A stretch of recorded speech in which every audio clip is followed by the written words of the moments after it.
Hello friends, I am Yogendra Agarwal and you are watching your own YouTube channel Commerce Mantra by Yogendra sir. Students, in previous video we were discussing about GST and I taught you easy way to understand GST. Now, today I am going to discuss about journal entries.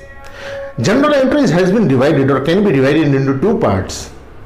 First, without GST and another is with GST. जब हम बात करते हैं with GST तो वो second part उसको मैं बताऊंगा आपको, लेकिन विदाउट GST अगर हम जनरल एंट्री की बात करें तो विदाउट GST जनरल एंट्री कैसे बनेगी। मैंने आपको अपनी वीडियोस में बताया है rules of debit and credit, और मैंने आपसे ये भी कहा है कि rules of debit and credit base है हमारी अकाउंटिंग का। इसका मतलब rules of debit and credit लगाकर ही मैं आपको जनरल एंट्री भी आज सिखाऊंगा। जनरल एंट्री को आसान तरीके से बनाने के लिए मैं आपको कुछ टिप्स भी दूंगा, जहां आप तेज गति से बहुत फास्ट जनरल एंट्री बना पाओगे।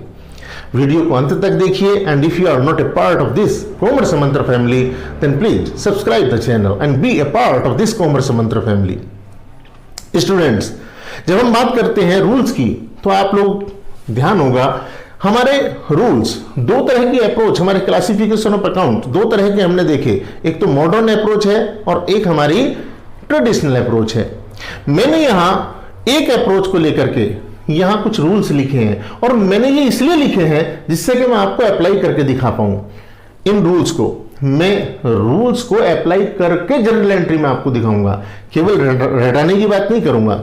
स्टूडेंट्स, यहां मैंने तीन तरह के account, personal, real and nominal, और मैंने यहां लिखा है पर्सनल के केस में आप एक रिसीवर हो सकते हैं या गिवर हो सकते हैं। If you are a receiver then you will be debited, if you are a giver then you will be credited.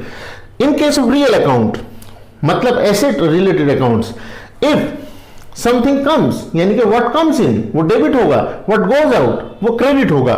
जब हम बात करते हैं नॉमिनल अकाउंट की तो nominal account accounts which relates to income और एक्सपेंसेस अकाउंट। इनकम और expenses, income will be credited, all expenses and losses will be debited. ये तो हो गए रूल्स की बात, जस्ट रिवाइज कराया। अब इन्हें अप्लाई कैसे करते हैं मैं अब आपको ये सिखाने वाला हूं। जनरल एंट्री हमेशा जीवन भर जब तक आप अकाउंट पढ़ेंगे तब तक आपके लिए इंपॉर्टेंट रहेंगी।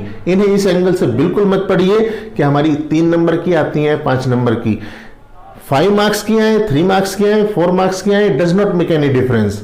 आपका बेस है अकाउंटिंग का, इसको उसी एंगल से पढ़िए, ठीक है। चलिए शुरू करते हैं। जैसे पहली एक बहुत पॉपुलर कॉमन एंट्री है, business started. Business started with cash। Suppose करिए 5 लाख रुपीज से हमने एक बिजनेस स्टार्ट किया। क्या जनरल एंट्री होगी? जनरल एंट्री ज्यादातर बच्चों को याद होती है cash account debit to capital account. Cash account को हमने डेबिट किया, क्यों? कैश अकाउंट एक रियल अकाउंट है, मतलब व्हाट कम्स इन, जो बिजनेस में आया उसको हम डेबिट करेंगे, कैश अकाउंट डेबिट। अब जो ये कैपिटल अकाउंट है ये हमने क्रेडिट क्यों किया? तो capital account represent owner, owner को रिप्रेजेंट करता है। ऑनर गिवर है, ऑनर बिजनेस को ये पैसे देने वाला है, इसीलिए हमने इस कैपिटल अकाउंट को क्रेडिट किया है। तो यहां हम इसकी एंट्री इस तरह से करेंगे, 5 lakh rupees, 5 lakh rupees. Of course इसका एक फॉर्मेट है, मैं यहां पूरा फॉर्मेट नहीं बनाया मैंने। हम फॉर्मेट में ही 11th 12th के लेवल पर हम हमेशा फॉर्मेट में ही जनरल की एंट्रीज करते हैं, ठीक है। इसके बाद मान लीजिए goods purchased for cash, goods purchased for cash 20,000 rupees. हमने गुड्स परचेज फॉर कैश, ये जनरल एंट्री दी हुई है। तो स्टूडेंट्स, आपको अगर केवल ये दे दें गुड्स परचेज्ड तब भी उसका मतलब वही है, गुड्स परचेज्ड फॉर कैश दे दें तब भी उसका मतलब यही है। जैसे ही हमने गुड्स परचेज की तो हम क्या एंट्री करेंगे, purchase account debit, purchase account debit to cash account. अब ये एंट्री हमने की क्यों, क्वेश्चन है ये, क्यों की हमने ये एंट्री, तो भाई कैश अकाउंट को क्रेडिट किया।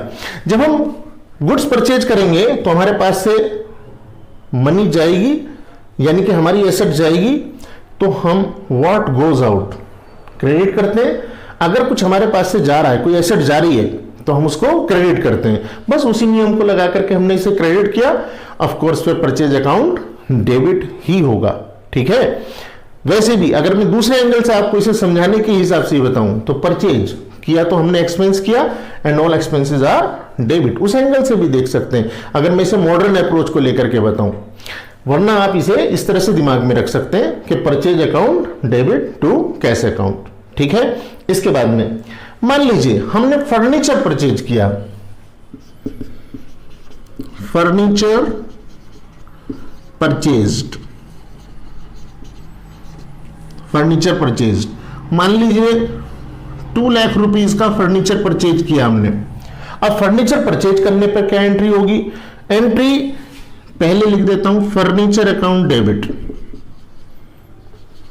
Furniture account debit to cash account 2 lakh rupees.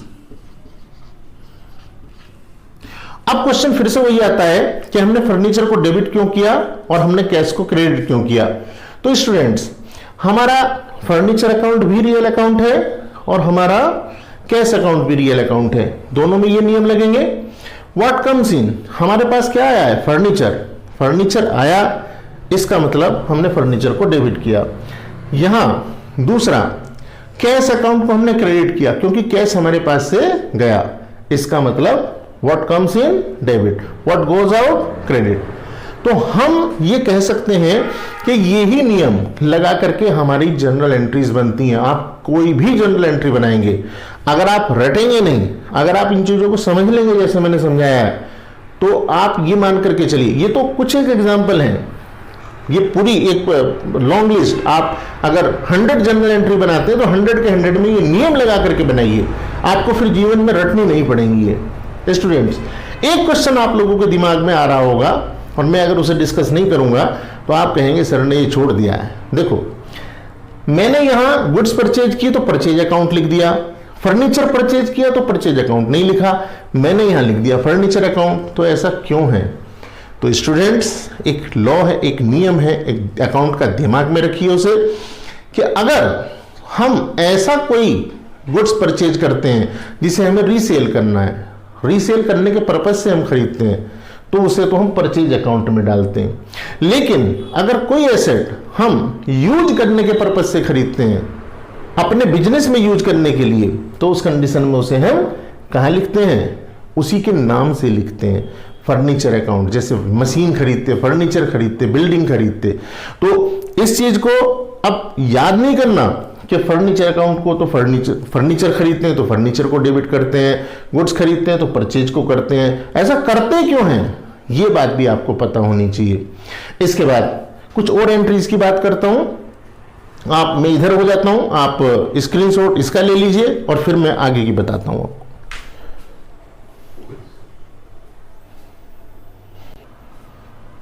चलिए, आपने इसका स्क्रीनशॉट ले लिया होगा। अब मैं कुछ और एंट्रीज आपके सामने रख रहा हूं, आप इनको ध्यान से सुनिए और समझने की कोशिश कीजिए। रूल्स लगाकर ही जनरल एंट्री होती है, इस बात को समझ लीजिए। मैं बात करूं अगर एक और जनरल एंट्री की,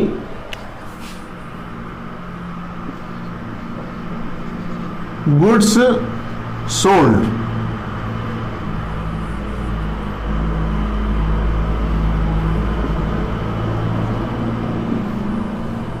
₹12,000। गुड्स सेल की हमने 12,000 की, तो हमारे पास इसकी पहले तो एंट्री लिख देता हूं, cash account debit to sale account 12,000। हमारा cash account debit to sale account. जैसे परचेज को हम डेबिट करते हैं इसी तरह से सेल को हम क्रेडिट करेंगे। कैश अकाउंट को डेबिट क्यों कर दिया? जब हम कुछ गुड्स सेल करेंगे तो हमारे पास कैश आएगा। रूल क्या लगा? कैश हमारा रियल अकाउंट है, तो व्हाट कम्स इन मतलब जो हमारे पास आएगा उसको हम डेबिट करेंगे। तो कैश अकाउंट को हमने डेबिट कर दिया, सेल को हमने क्रेडिट कर दिया है। अब नियम के रूप में एक बात आपको बताता हूं, हम नॉर्मल केस में परचेज अकाउंट को डेबिट ही करेंगे, हम नॉर्मल केस में सेल अकाउंट को क्रेडिट ही करेंगे। लेकिन कुछ कंडीशंस, कुछ सिचुएशंस ऐसी होती हैं जहां हम परचेज अकाउंट को क्रेडिट भी करते हैं। वो कौन सी सिचुएशन है मैं आपको बताऊंगा। 4-5 सिचुएशन है, आप बस उनको दिमाग में रखेंगे।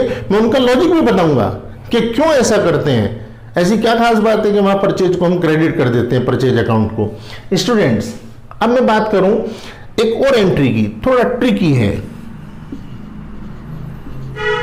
Goods sold to Ram. Ram को हमने 5000 रुपीज की गुड्स सेल कर दी। Goods sold to Ram 5000।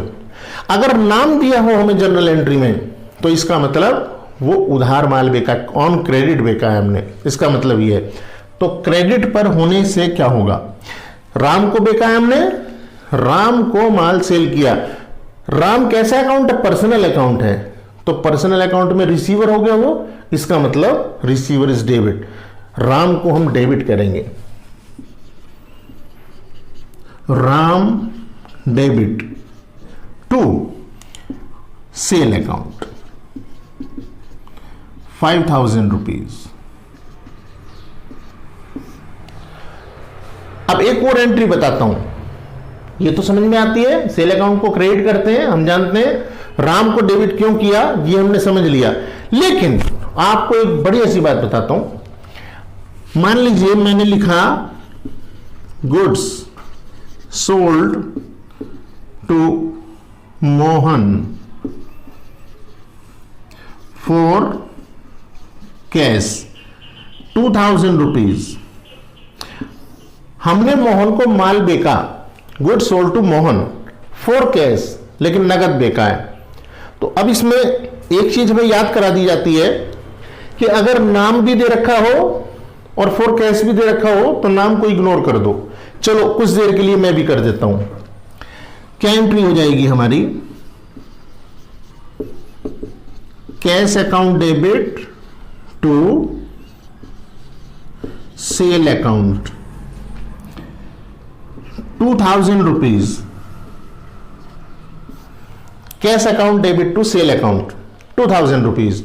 अब आप सोचिए, ये तो याद करके हो गई बात हमारी कि हम cash account debit to sale account कर देते हैं, लेकिन करते क्यों हैं? हमने नाम को इग्नोर क्यों किया? यहां मोहन नाम तो दिया है, मोहन को माल बेचा तो मोहन रिसीवर है।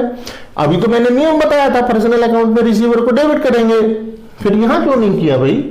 तो इसका कारण यह है कि जब हम नगद माल बेचते हैं तो फिर हमने मोहन को बेचा हो या सोहन को, वो इररिलेवेंट हो जाता है। हम पैसा हमें मिल गया, हमने उसको जरूर माल बेचा, गुड्स बेची हैं, लेकिन हमें पैसा भी तो मिल गया, यानी कि हम भी तो रिसीवर हैं एक उस एंगल से देखेंगे तो, यानी कि एक ट्रांजैक्शन हमारी कंप्लीट हो चुकी है। हम यहां मोहन को इग्नोर इसलिए करते हैं क्योंकि अब उससे हमें ना कुछ लेना है ना देना है। पैसे लेने थे अपने सामान के, हमने ले लिए। तो भाई चाहे परचेज की एंट्री हो चाहे सेल की एंट्री हो, अगर हमें दोनों चीजें दी हो, नाम भी दिया है और नगद में बेचा, कैश में बेचा ये भी दिया है, तो घबराने की जरूरत नहीं है। एक को इसको नाम को इग्नोर करेंगे ये तो सब जानते हैं, क्यों करेंगे अब आपको ये भी पता होना चाहिए। ठीक है, कुछ ऐसी टेक्निकल जनरल एंट्रीज हैं जो हमेशा हमारे दिल और दिमाग में दर्द बना करके रखती हैं, मतलब उन्हें बनाने में हमें हमेशा कंफ्यूजन होता है। मैं कुछ ऐसी ही कंफ्यूजन पैदा करने वाली एंट्रीज को जो आपको जनरल एंट्री सीखने नहीं देती हैं, नेक्स्ट वीडियो में आपके साथ डिस्कस करूंगा। अगर आप इस चैनल पर नए हैं तो प्लीज इस चैनल को सब्सक्राइब कीजिए और इस वीडियो को लाइक कीजिए, शेयर कीजिए, जिससे आपके लिए और ज्यादा उत्साह से मैं ये वीडियोस बना सकूं।